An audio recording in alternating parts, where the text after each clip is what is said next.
the fact that conflict exists in your marriage, that is not the sign of a bad marriage. The fact that conflict exists in your relationship is not the sign of a bad relationship. You know what the fact that conflict is in your marriage, you know that what it reveals? It doesn't reveal you have a bad marriage. It reveals that there's two human beings in the marriage. Because anytime there's two human beings trying to live in a relationship, you will always have a gap between expectations and experience. In fact, I love the way Les and Leslie Parrott talk about this. They wrote a book, Saving Your Marriage Before It Starts. It's a book that's been a huge resource we've been leaning on through the course of the series. This is what Les and Leslie Parrott say about it. They say, conflict is the price we pay for deepening intimacy. That's a part of it. This is why no one can aggravate you quite like your spouse, if you've ever wondered. This is why no one can get under your skin quite like your spouse. That's not a sign that you're distant. That might be a sign that you're intimate. It might mean you actually love them, that you actually care about them. That conflict is a price we pay for deepening intimacy. And I love this because to me, this is a complete reorienting of the way we approach and the way we think about fighting and conflict in marriage, that maybe fighting means that there's still life there.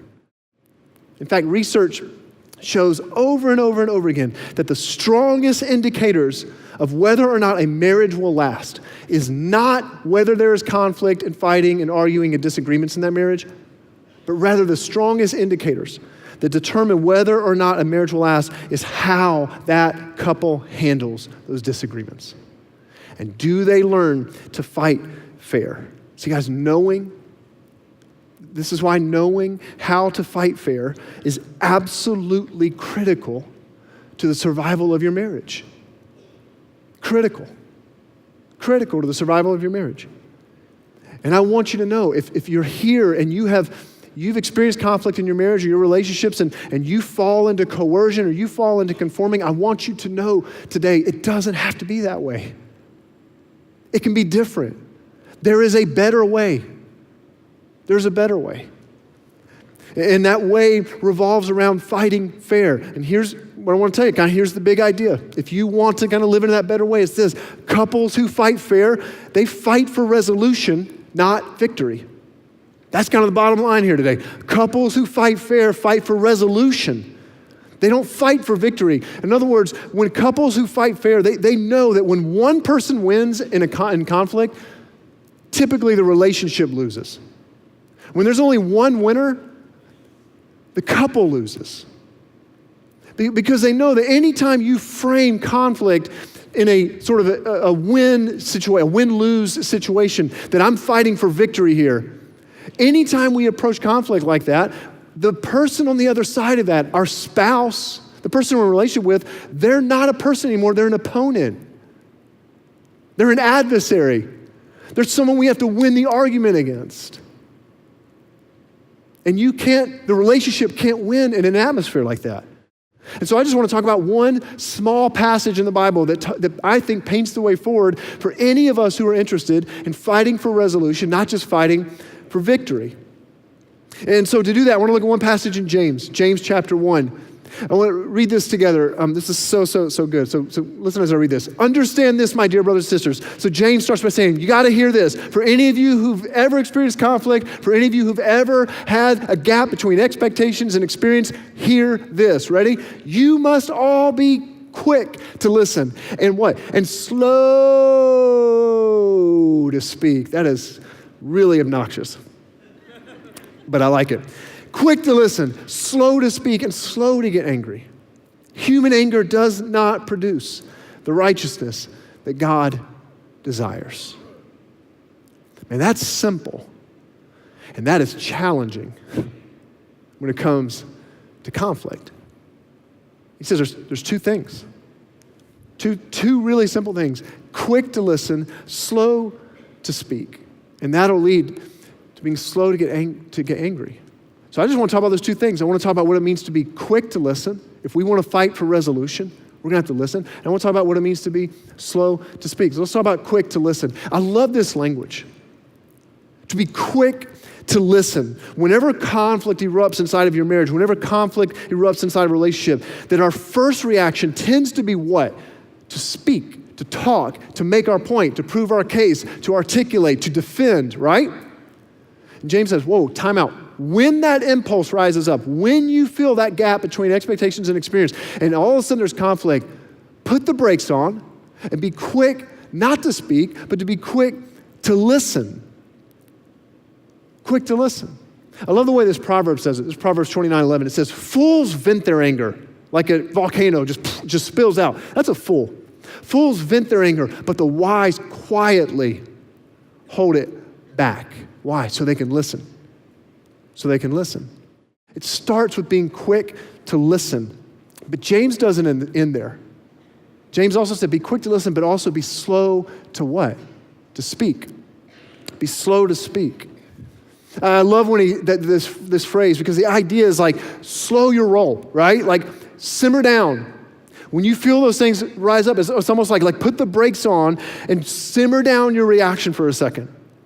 So be slow to speak. And I love this because, listen, guys, I'm just being honest. I think there are a ton of little, tiny, small offenses and tiny, small infractions that happen countless times in a marriage, countless times in a relationship, that some of us, we just need to let go of them. We need to just let go. Slow down.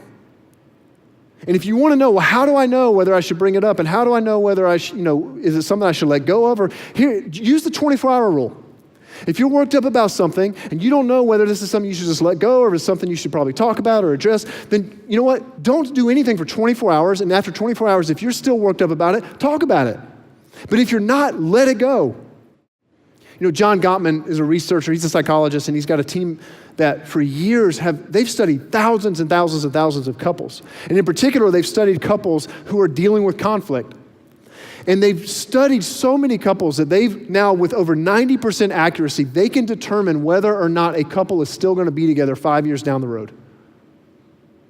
And the way that they do that is they look for a few key indicators of how they communicate to each other in the middle of conflict. And they found that there are a few things that are absolutely destructive. 2 of them have to do with kind of how you talk. 2 of them are criticism and contempt. Criticism and contempt.